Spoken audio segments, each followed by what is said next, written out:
Hi everyone, Aaron here for Zollotech, and the iPhone 13 Pro Max and the iPhone 16 Pro Max are regarded as some of the best iPhones Apple has ever made.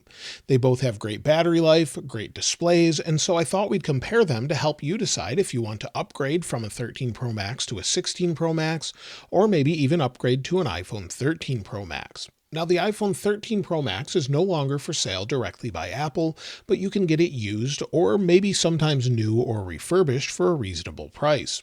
It was offered with 128, 256, 512, and 1 terabyte of storage. With the iPhone 16 Pro Max, of course, this is one of the latest devices, and it comes in at $1,199, goes up to $1,599, has a 256, 512, and 1 terabyte storage option. With the iPhone 13 Pro Max, we had some of the best colors Apple ever offered, with the Sierra Blue offering gold, graphite, silver, and later alpine green. With the iPhone 16 Pro Max, because we have titanium finishes, we have desert titanium, natural titanium, black, and white. I'm using the black version here. I have the Sierra Blue version of the 13 Pro Max. The overall build of the phones changed throughout the years, where the 13 Pro Max uses stainless steel, it's got a shiny exterior, it actually does scratch pretty easily, and it has squared off edges. So it's easy to hold, but it makes it easier not to drop, but doesn't feel as elegant or as nice in the hand as the 16 Pro Max. It has curved edges with a titanium frame and is definitely a little bit lighter at 7.99 ounces or 227 grams, with the 13 Pro Max coming in at 8.46 ounces or 240 grams. So definitely a little bit of a difference there. You can feel it, but it's fairly close in the overall weight. On the right-hand side, of course, we have our power sleep wake button and our millimeter wave antenna on the 13 Pro Max, but on the 16 Pro Max, we now have camera control. It's a button to control the camera, and you can assign it with different things such as a light press or press it all the way to take a photo. On the other side, we have our volume buttons, of course, but with the newer phone, we have an action button. This is assignable and something they changed. And on the bottom, we have a high-speed USB-C port on the 16 Pro Max, where the 13 Pro Max retains Lightning. So some physical differences on the outside. We also have ceramic shield on both, but the ceramic shield on the 13 Pro Max does not hold up as well as the 16 Pro Max. The 13 Pro Max is more heavily scratched on the outside, where we have some scratches from using it for well over a year. On the 16 Pro Max, there is one small scratch. This actually holds up much better than any phone I've seen in recent years. So it really is very durable. We still have the same durability issues around the camera, where some of the finish starts to come off with the actual anodized coating or coating on the titanium. But other than that, they're both holding up very well, and they'll hold up well for years. One other thing worth noting about the overall design is the 16 Pro Max, while it's similar in its overall width, it's slightly taller as far as the height. That's to accommodate the larger display. We have a 6.7-inch display on the 13 Pro Max that goes up to 1200 nits of peak brightness with HDR content. On the 16 Pro Max, we have a 6.9-inch display that goes up to 2000 nits of brightness outdoors, or 1600 nits with HDR content, with 1000 nits at typical brightness. That's sort of the max regular brightness of the 13 Pro Max. So it's easier to see outside with the 16 Pro Max. We also have an always-on display on the 16 Pro Max, which is really nice to have, and both have 120 Hz ProMotion. They also both utilize PWM to control brightness. That actually flashes the screen faster or slower. Faster makes it a little bit brighter. Now, with a camera set with a high shutter speed, you can actually see some of this PWM sort of refreshing across the display. Now, this doesn't bother most people, but 1 in 10 are bothered by it, where it can cause headaches, eye strain, or just make you feel nauseated in general. Personally, these phones don't bother me, so they're at a high enough rate. The flashing is fast enough where it doesn't bother my eyes, but some people it will bother after looking at it for a while. When it comes to the overall battery, well, both of these were well regarded when they were first released. The iPhone 13 Pro Max has a 4,422 milliamp hour battery, good for 29 hours of video playback, and I said actually in my 3-month review that it was a 2-day phone. At the end of the day, I had 50% or so regularly. With the 16 Pro Max, it has a 4,685 milliamp hour battery, good for 33 hours of video playback, and I typically can get through the day with about 30 to 40% of my battery left, using it the exact same way. So they're both pretty good, but the 16 Pro Max seems good for today with the more complicated software, but when the 13 Pro Max was new, it seemed to get better battery life for me. Now, both phones support wireless charging. The iPhone 13 Pro Max supports regular Qi wireless charging along with MagSafe up to 15 watts. The 16 Pro Max supports MagSafe up to 25 watts with the latest MagSafe adapter, or Qi 2 at 15 watts. So both charge pretty fast. The wireless charging on the 16 Pro Max is a little bit faster, but it's not hugely faster. Plugging into the bottom, whether it's USB-C or Lightning, is about the same. But if you're running low on power, that's where today's sponsor comes in, EcoFlow. I've actually been using this power bank for a few weeks, and this is the new EcoFlow Rapid Magnetic Power Bank. It gives you power on the go using flash charging with rapid power technology, meaning it will charge as fast as the iPhone allows with 15-watt Qi 2 compatibility. It brings the iPhone 15 Pro to 50% in 42 minutes at 7.5 watts, and it will charge to 50% in 82 minutes. For an even faster charge, you can use the built-in bidirectional USB-C port to charge directly with a cable to 50% in just 25 minutes if you don't want to use the wireless charger. When it's time to recharge the power bank, it will charge to 70% in just 33 minutes thanks to EcoFlow's rapid technology, which uses EcoFlow's patented Xstream for flagship smartphone level energy density and fast charging capability to balance the compact size and power. The 5,000 milliamp hour power bank also has a built-in stand, so you can set it up just like this, and it will charge two devices at once, so you can have it charging wirelessly on one device, plug into the bidirectional port on the side, and then plug it in directly to another phone and charge that as well. So you can charge multiple devices. You can even charge an iPad or MacBook if it's running low and you need some extra power. If you want to check this out for yourself, be sure to check out the link in the description below. I've been using it for a couple weeks every time I've run low, and it's never let me down. Both speakers on the phone are pretty good. We have a speaker at the top, and we also have speakers at the bottom next to a microphone as well. Let's take a quick listen and see what they sound like. First is the iPhone 13 Pro Max.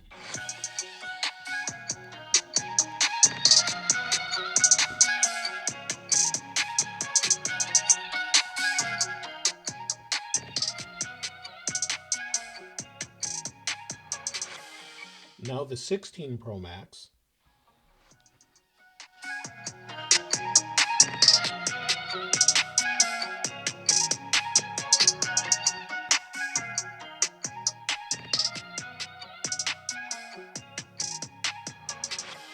Both speakers sound pretty good overall. However, the iPhone 16 Pro Max seemed to go about a decibel louder and seemed a little bit clearer with better bass overall.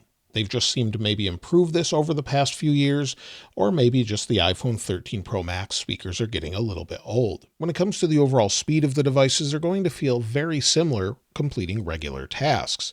If we take a quick look at the specs, we have the A15 Bionic with 6 gigs of RAM with the 13 Pro Max, and then the A18 Pro with the 16 Pro Max and 8 gigs of RAM. So definitely a little bit of a step up with a much faster neural engine. If we go into regular apps, maybe music here, they should load about the same. No difference really at all. If we go into maybe the camera, again, you're going to see similar results. The 13 Pro Max opens a little bit faster there. Playing games is going to be similar. So if we go into something such as Minecraft, we can just see how quickly it loads. It goes into game mode on the 16 Pro Max. We've got the screen at basically the same time. And if we go into play, it looks like we have a little bit of an issue here on the 16 Pro Max. So if we go back out, it looks like it almost locked up. So while this is the latest phone, we do have some odd issues. So let's see if we can get out of this, and we'll go back and try and load a world here. So there we go. We'll get out, play new world, create, and give it just a moment and see how fast it loads. Both should be pretty fast in general, and for whatever reason, we had a slowdown here on the 16 Pro Max. But I just wanted to show you that both are fine. You can play Call of Duty, Minecraft, whatever you'd like, Genshin Impact, and we're in. So it's nice and smooth, and we're already in the 16 Pro Max. You would expect that sort of speed on the 16 Pro Max compared to the 13 Pro Max. Both are great, but you'll get a little bit of extra speed and probably playability on the 16 Pro Max, just since we have a faster processor, and it probably doesn't have to work as hard with such a game. Now we're in iMovie with the exact same project, as you can see here. If we scroll to the end, this is a 4K video with 3 minutes and 46 seconds of length.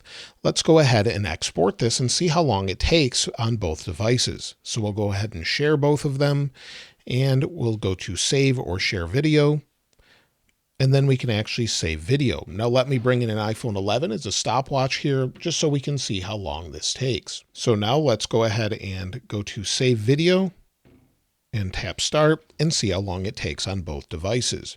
You would expect the 16 Pro Max to be the fastest, but we'll have to wait and see, and it looks like it's moving along pretty quickly here.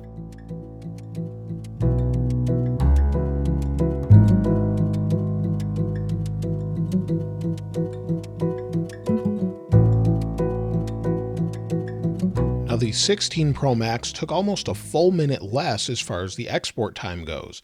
So much faster, about half the actual speed when it took to export this. So that's pretty impressive with the 16 Pro Max. When it comes to the overall heat of the devices, since it just did a semi-intensive task, both feel about the same. However, the 16 Pro Max feels a little bit cooler, but let's take a quick look with the thermal camera just to see where the overall heat is. But you basically can't feel any heat on either of these.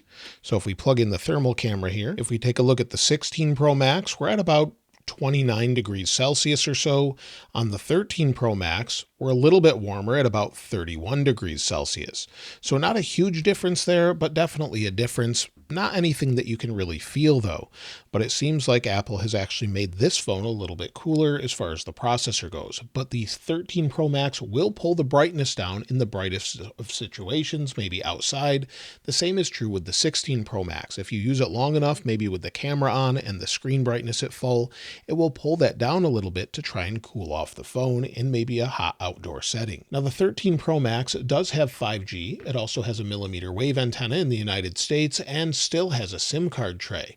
So that's great to have. On the 16 Pro Max in the United States, we don't have a SIM card tray, but we do have an upgraded 5G modem and millimeter wave that's built into the overall antenna this time around, since we have the camera control button. We also have different Wi-Fi updates here. We have Wi-Fi 6 in the iPhone 13 Pro Max and Wi-Fi 7 in the 16 Pro Max. While it's not widely used, it's nice just to have it. Now, when it comes to the cameras, there's a big difference here. We have 12 megapixel cameras in the front, but both of them are f2.2, where that's not really very different at all. However, the rear cameras are very different. On the 13 Pro Max, we have a main camera, 12 megapixel for all of these, but we have a 12 megapixel main with an f1.5 aperture. We have an ultra-wide f1.8 and a telephoto f2.8, again, all 12 megapixels. They can record in 4K 60 HDR and ProRes at 30 frames per second.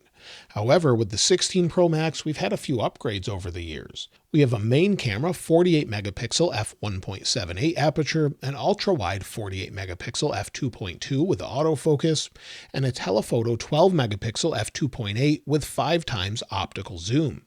We also can capture spatial photos thanks to the 48 megapixel ultra wide, and we have options for tone and look if you prefer. If we go into camera control, we can control with this button, half press, zoom in, use that if we'd like. However, I don't find this to be very useful personally. Some people may really like it, but I find that it's something you can use, but not something I use regularly. We can, of course, change the tone and the overall look here. So if we go in, we can change the overall look completely or just leave it alone. We can swipe through some different looks and completely customize it however we'd like. Macro also looks a little bit different as well.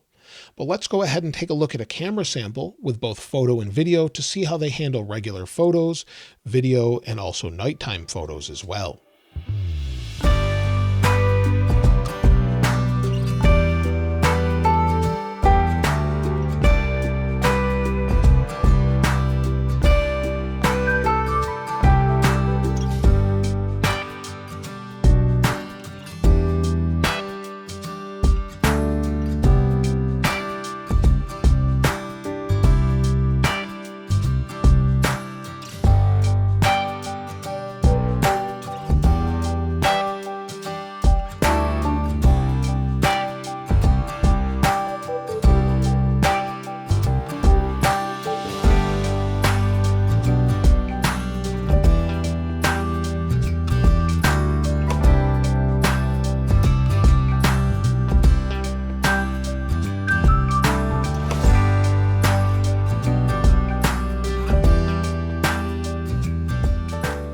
These are the forward-facing cameras from the iPhone 16 Pro Max and the iPhone 13 Pro Max. Both look pretty good overall, but we do have an upgraded neural engine in the 16 Pro Max that should help with some different environments as we change the overall lighting and everything else. However, on the screen, they look mostly the same. We do have upgraded microphones, where on the 13 Pro Max, it's basically just one microphone, but on the 16 Pro Max, we have 4 studio mics with 4 different modes. So here's the standard mode that you've been hearing all along. Then we have an in-frame mode. We also have a studio mode that sort of makes it sound more isolated, and a cinematic mode that brings in a little bit more of the ambient noise. So in general, I think they both look pretty good, but let me know which one you think sounds best and looks best in the comments below.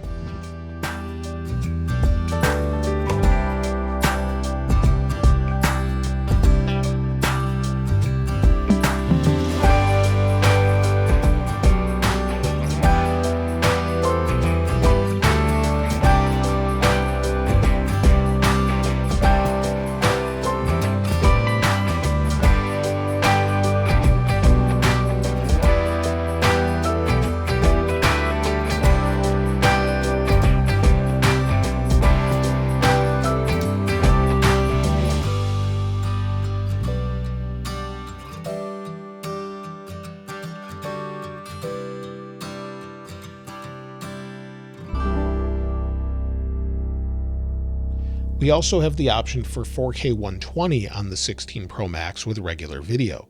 So if you want to use 120 frames per second, you can do that, and you have that option, and it will run for hours. It's very impressive what it can do as far as that goes.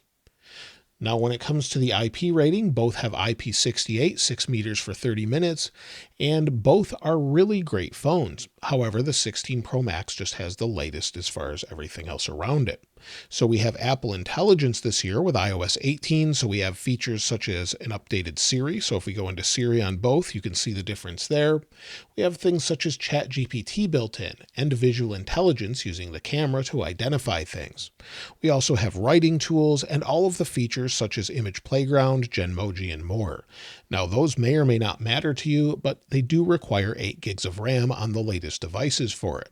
So that may be an upgrade factor, or it may not. Right now, it's mostly in the United States, but it is around the world in some places, and that will be rolling out everywhere eventually. We also should have support longer for iOS into the future with the iPhone 16 Pro Max just because it's newer, but Apple typically supports their phones for 5 to 6 years or so. So we could definitely have a few more updates on the 13 Pro Max, where the 16 Pro Max will probably go all the way to maybe iOS 21, maybe 23. We don't really know when they'll stop, but we should have updates for many years. So if you're wondering which phone you should choose, well, the iPhone 13 Pro Max is a great phone. If you don't care about those specific things with Apple Intelligence, the camera is decent, and some people may even prefer it. The overall usability and battery life is great, and just using it in general is a pretty familiar experience. But if you want the latest and greatest with all of the video features, that's where the 16 Pro Max kind of shines. We have upgraded photos and video and a much brighter display. It's definitely a better phone, but it comes at a cost as it's much more expensive since it's the latest and greatest.